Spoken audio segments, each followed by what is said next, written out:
Publiconsult, né, de Promissão 2018. Então, deixa eu só levantar um pouquinho aqui, só para a gente...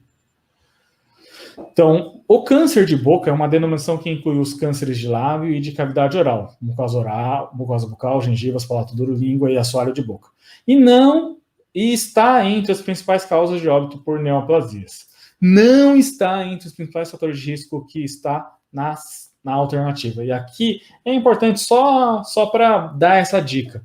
Como a gente já falou no começo desse nosso quiz, que uma pergunta faz toda a diferença, assinala a palavra não para você não errar essa questão. Então, não está entre os principais fatores de risco. Então, não é fator de risco para o câncer de boca. Alternativa A, tabagismo. B, etilismo. C, uso de contraceptivos orais. E D, exposição à radiação solar.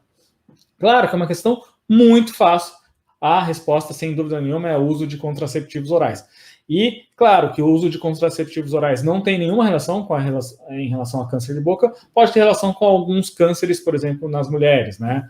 Câncer de mama, câncer de colo de útero, mas em relação ao câncer de boca, nenhuma relação. Obviamente, a alternativa ao tabagismo é o fator mais importante, etiológico, em relação ao câncer intrabucal, né? Então, quando a gente pensa em câncer da região de bordo lingual, de soalho bucal, e até mesmo em alguns casos de região de mucosa de lábio inferior, tem uma íntima relação com o tabagismo. O etilismo, por si só, ele é considerado um fator etiológico do câncer de boca? Não. O etilismo, ele é um fator que, junto com o tabagismo, ele potencializa a ação dos produtos químicos do tabaco. E aí ele vai promover uma aceleração nesse processo. A gente fala que é um fator promotor em relação à carcinogênese bucal.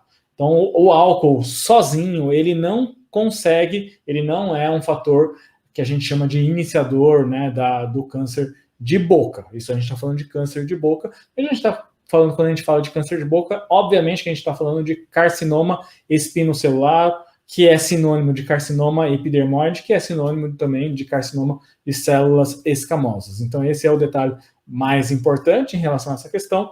Então, a alternativa D, que fala de exposição à radiação solar, a radiação solar é muito importante, principalmente por os cânceres de lábio. E, claro que quando a gente fala de câncer de lábio, ele é muito mais prevalente na região de lábio inferior do que nos lábios superiores. Não é frequente, é difícil da gente ter casos de cânceres de lábio superior.